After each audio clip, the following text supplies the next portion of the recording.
In training camps throughout the Commonwealth, young Australians are being welded into a field and well-trained. The field force comprises regular Army troops and the sea voluntarily, and men completing their obligation under the National Service Act. All have the same objective, the same reason for becoming out of warfare.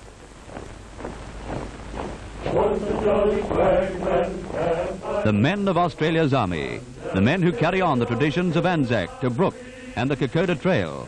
Most of the officers and NCOs and all of the men are not professional soldiers but civilians, training to defend their country. They come from every walk of life, bound by common aims and ideals and a common love of the land they live in. For these are true Australians, firmly convinced that their country has a bright and prosperous tomorrow if they today are prepared to work and fight for it. We are with the CMF Brigade, which is about to carry out field exercises, an assault by a battalion with supporting arms on an objective some miles from the camp. And he sang as he stole that jump back in his cracker bag. You'll come a waltzing Matilda with me. Waltzing Matilda. The commanding officer uses a sand model to brief his officers. This model, built after careful reconnaissance, aerial photographs, and intelligence reports, is a miniature of the area over which the troops will attack. Officers learn the plan. Enemy strengths and weaknesses are pointed out to them, and they can see the exact part every unit will play in the assault. The majority of these officers are normally civilians, giving their time to the training of the field force. Many of them occupy high positions in professions or with business houses, yet they are still prepared to add to those responsibilities and give their knowledge and experience to the training of the young men of Australia's Citizen Army. In the modern army, commanders realize that the best attack is the one in which every man knows exactly what he has to do. So after the commanding officer's briefing, officers leave to pass on the plan of action to their section leaders.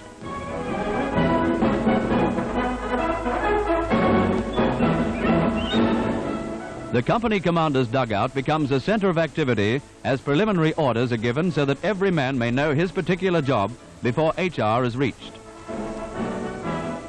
In the meantime, as a result of decisions reached at the commanding officer's conference, the artillery is on the move. The batteries will take up the prescribed positions, ready to open fire when ordered.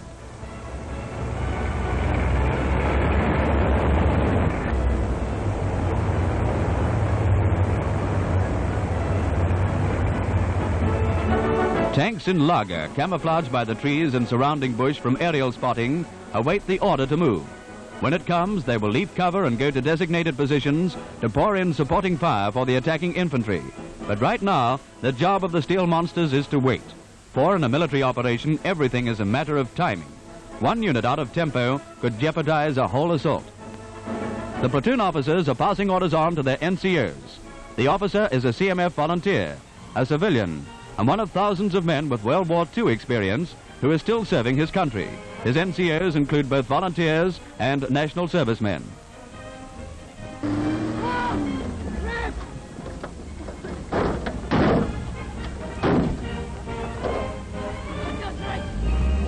Operation Team is underway.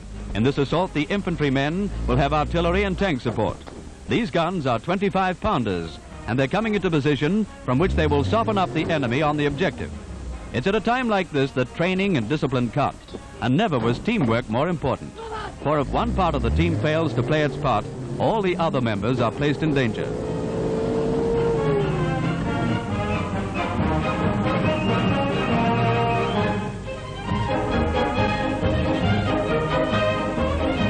Machine gun and mortar troops have been awaiting the order to take up their positions.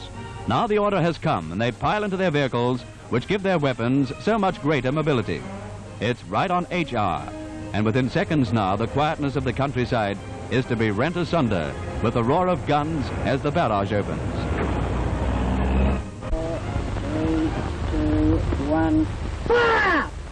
Number one, fire! Fire! Ready? 1, fire! Manned by regular army men and members of the CMF, the artillery is laying down a concentration that will neutralize the enemy and hold him down, while the ground troops move closer to begin the final assault. Watch those shells burst right on the target. Upon the gunner's skill, a lot of the success of this assault will depend, for heavy and accurate fire can make things a lot easier for the attacking infantryman. Ready, come on, fire!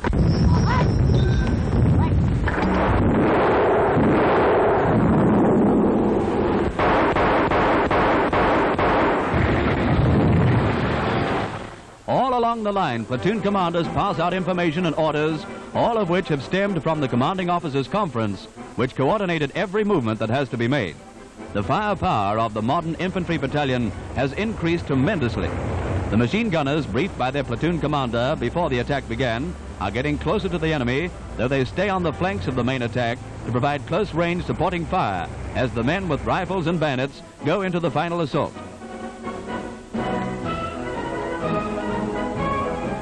And mortar teams are going in too.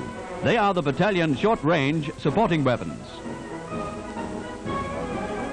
Operation Team is aptly named, for the Army is a team in which every member plays an important part. The artillery, the tank crews, the machine gunners, the men who man the mortars, the Bren gunners, the men with grenades, the engineers, the men who blast holes through wire entanglements. When the tanks break cover like prehistoric monsters charging out to attack, the Centurions move swiftly out, ready to launch a deadly assault. Australia's peacetime army is not only well-trained, it's well-equipped too.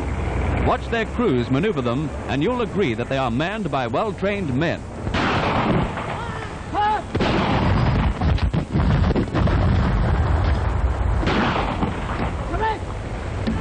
Concentrated fire on enemy positions on that hilltop never ceases.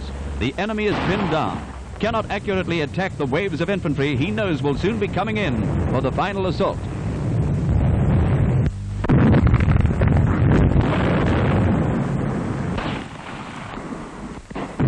The brigadier checks the time. Soon the infantry will go forward. Company and platoon commanders check watches which were synchronized at the officers' briefing.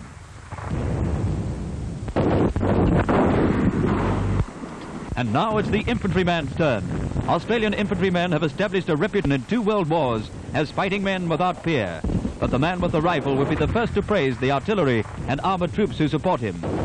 They are all of the breed that fought in Gallipoli, in the mud of Flanders, in the African desert, and the jungles of New Guinea. Supporting these frontline troops are the other members of the Army team: Ordnance, Army Service Corps, mechanical engineers, medical services, and others. The enemy positions are well protected. The first obstacle well away from his front line is wired in some depth. A method of breaking a gap in wire is by the use of the Bangalore Torpedo. Trained men place the high explosive torpedo under the wire and move back to explode it by remote control.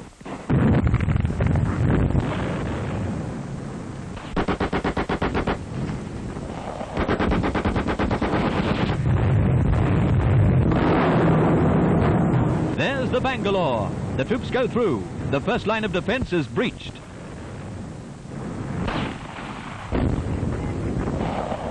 Machine gunners lay down cover fire from the flanks. Tracers show the gunner where his fire is going.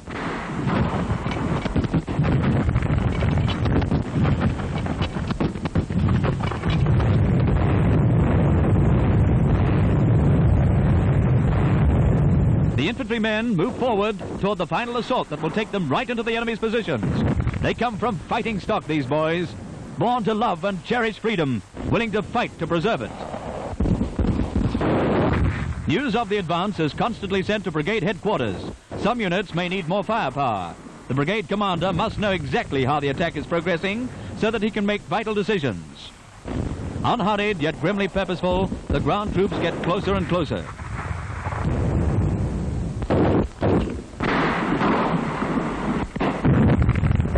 The company commander finds that his troops are held up. He calls for additional artillery support on a new target. An artillery officer with the forward unit map spots the target, passes his orders back to the gunners by radio. In a matter of seconds, the information is with the artillery officers and gun crews. Oboe clear, 185 degrees, 016 degrees. And the guns change direction to bear on the new target.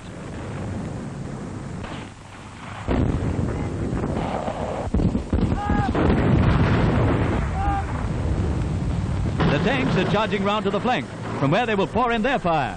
But the artillery, their job at this stage is to keep the enemy pinned down in his positions, make it difficult for him to engage the advancing infantry.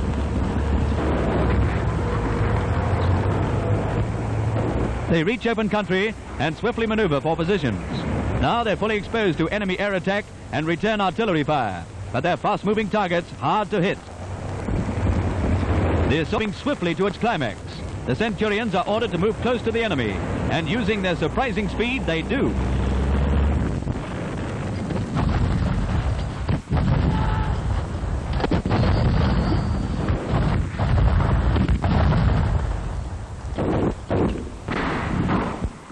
Under cover of the artillery barrage, the infantry are rapidly nearing the enemy stronghold. They're under fire now, but their supporting weapons are throwing their full weight against the enemy.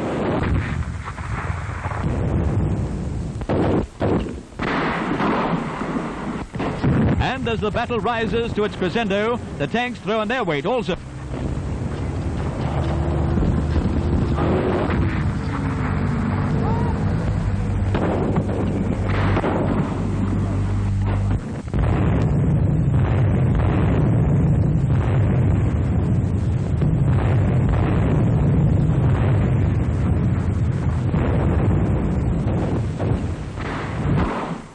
The tank troop leader, having seen the effect of the Centurion's gunfire from fairly close range, is calling for movement and instructing the tanks to advance still closer.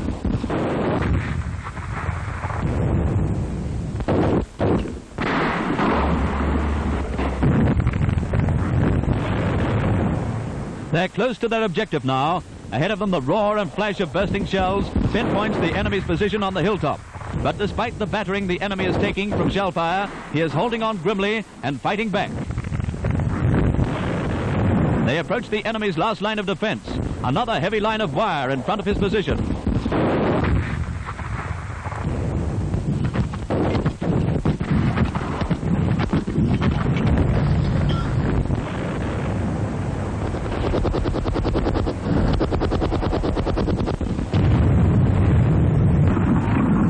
Another Bangalore. The wire is breached, the last defenses are down, and the troops pour through the gap for the final hand-to-hand fighting with the defenders who still remain.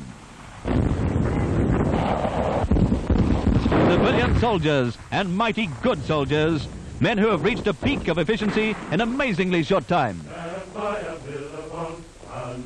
And so, the operation over, the men go marching back to camp. Operation Team may have been only an exercise, and there is no real enemy, but that makes little difference. For officers and men have had to meet and beat problems similar to those faced under actual battle conditions. And they have shown that they can and do work as a team. Let us never forget that the bulk of these troops, both officers and men, are civilians, taking time out to train for their country's defense, and enjoying all of it too, for the modern army is showing them an interesting, exhilarating life. The finished product, smart, efficient soldiers, proud of the service and the tradition their fathers built for it with blood, sweat, and magnificent courage. Training for peace as well as war. Good citizens, good soldiers. One of the many battalions trained and ready to form an efficient hard core of a great Australian army that could quickly be mobilized should an aggressor cause us to take up arms again. No one wants that, but it is comforting for every Australian to know that the Army is doing its job in bringing the young men of this country to a high pitch of training as part of the great and still growing Citizen Army.